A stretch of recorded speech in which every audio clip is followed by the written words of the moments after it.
Well, hello there. How are you doing today? Today we're going to talk about Nautica Voyage. Now, Nautica Voyage is a pretty simple fragrance. It's blue, it's fresh, it smells clean, and it's pretty clearly a man's fragrance, which is great for the fellas.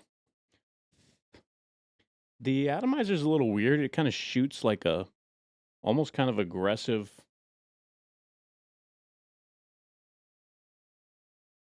very straight line, which is kind of interesting. The bottle's kind of interesting. It's just sort of half circle with a flat face. The cap is cheap plastic. Um, Nothing too crazy. Pretty straightforward. Nautica Voyage. Well, right away with this fragrance, you are met with um, some very, very fresh, kind of clean, um, ozonic, aldehydic kind of notes, and it smells a little bit. I don't know how you would describe this in normal words. It smells almost like clean air, but also combined with sort of laundry, soapy aspects. And it's a very fresh kind of summer fragrance, which a lot of people like that. And there are definitely some green facets to Nautica Voyage, which I tend to like a little bit better than like really aquatic fragrances. They tend to be a little bit much. Um, there's definitely a presence of some kinds of musks. And when I say musks, I'm talking about things like ambroxan, which is sort of an ambergris replacement, a synthetic ambergris. Um, and probably some stuff like galaxolide, kind of a white musk doing some work. Um, but the majority of this fragrance is just aldehydes and materials kind of similar to allyl amyl glycoate, for example. I'm fairly certain this must be in this fragrance. This is commonly used. Well, I don't know about commonly. It's a very common material in perfumery. You can use it in a pineapple core. There's something almost a little bit citric about it. And there's something mildly citric about this fragrance as well. When you go on Fragrantica, it says green leaves, apple, lotus, mimosa, musk, cedar, oak moss, and amber. I don't detect any cedar whatsoever in this.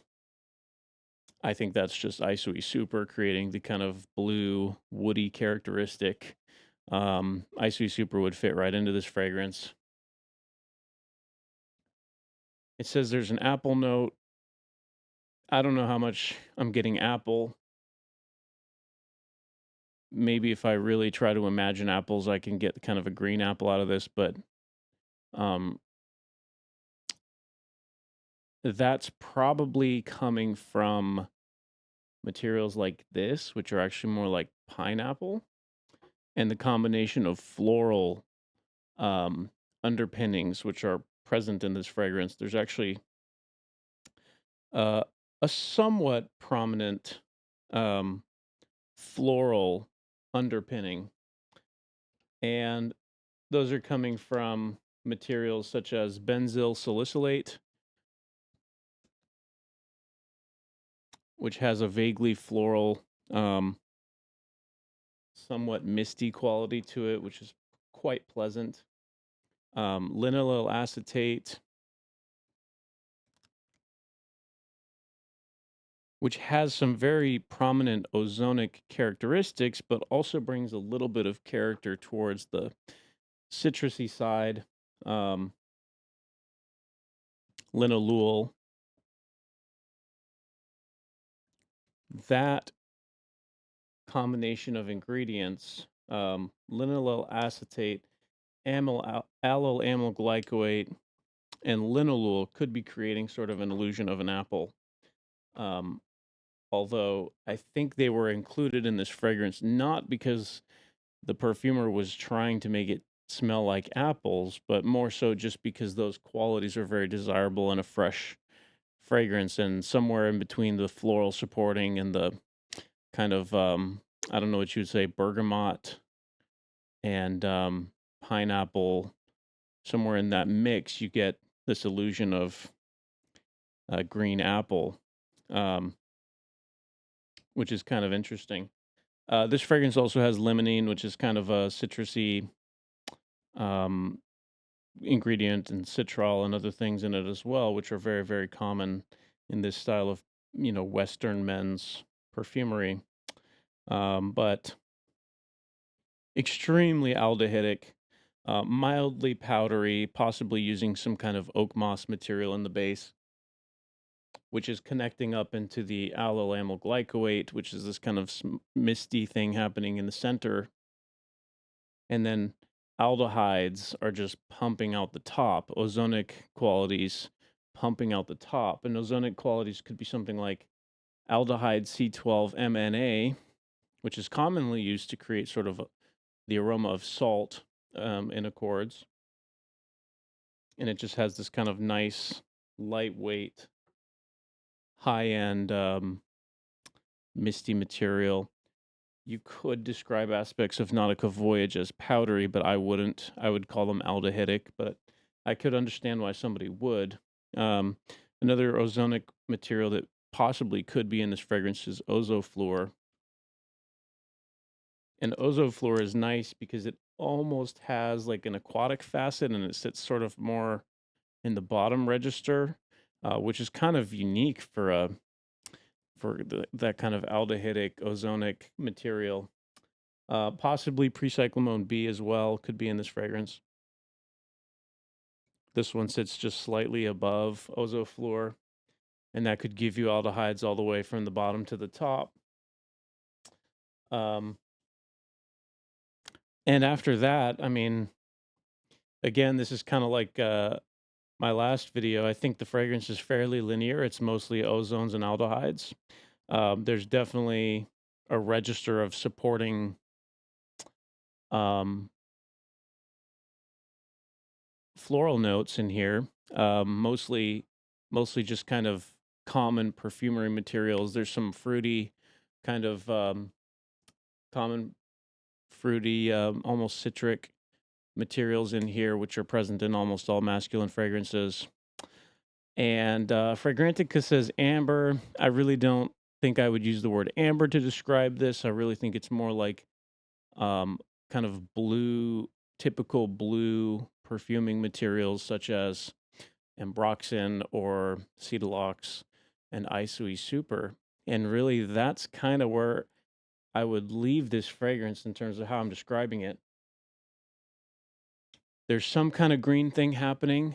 It could be something like a very, very extremely mild dose of hexanol cis 3, cis 3 hexanol, I'm sorry, which is kind of a grassy smell. And there are some green leaning aquatic materials that could potentially be present. Um, but this fragrance is not like super aquatic. It has aspects of it, which I think it makes sense because it's released by Nautica, but it's mostly aldehydic and ozonic. That's the centerpiece is aldehydes, ozones, and just some kind of misty, I guess you could say powdery materials in the center, and then just generic blue materials like Ambroxan, which have this kind of pleasant clean. It's probably got some tonaldehyde in it as well. I'm sorry, tonalide in it as well, which is creating kind of a fresh laundry smell, galaxolide, things like that. Um, but yeah, very, very strong emphasis on aldehydes and ozones, mild green facets, mild floral facets, and a big supporting amount of blue, clean, masculine musks. And that's really all there is to this fragrance. It's extremely synthetic smelling, which I don't think anyone would be surprised by. And most of the materials used in it are very affordable materials. This is kind of brilliant perfumery because it allows you to price it somewhat reasonably, have quite a lot of performance, and not really be too concerned about having to charge a lot for it, which makes it pretty accessible. People get, the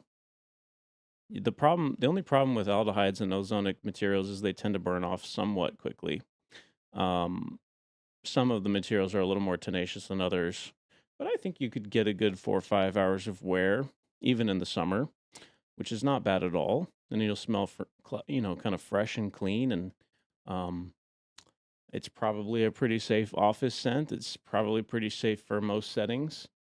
Um, the majority of people are not going to be offended by this. It's getting more powdery now, actually, as it dries down a little bit. That's probably those kind of oak moss materials syncing up with the aldehydes now. Um, I think it's a good fragrance. I think it's clever perfumery.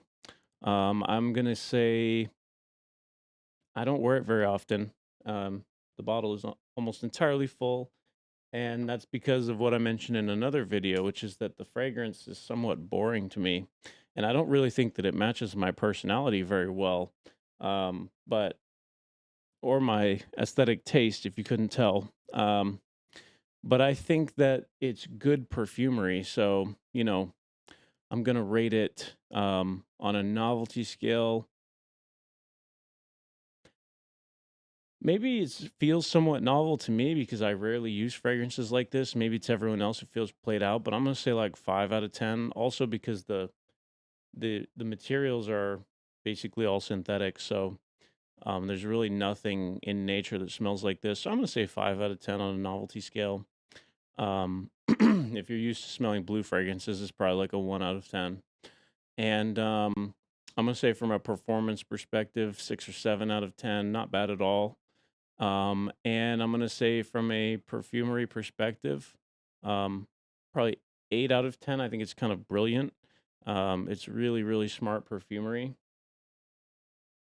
And from a value perspective, I'm going to go 8 out of 10 as well. I'm pretty sure you can get this for uh, quite a reasonable price, maybe 7 out of 10, depends, but in that kind of range.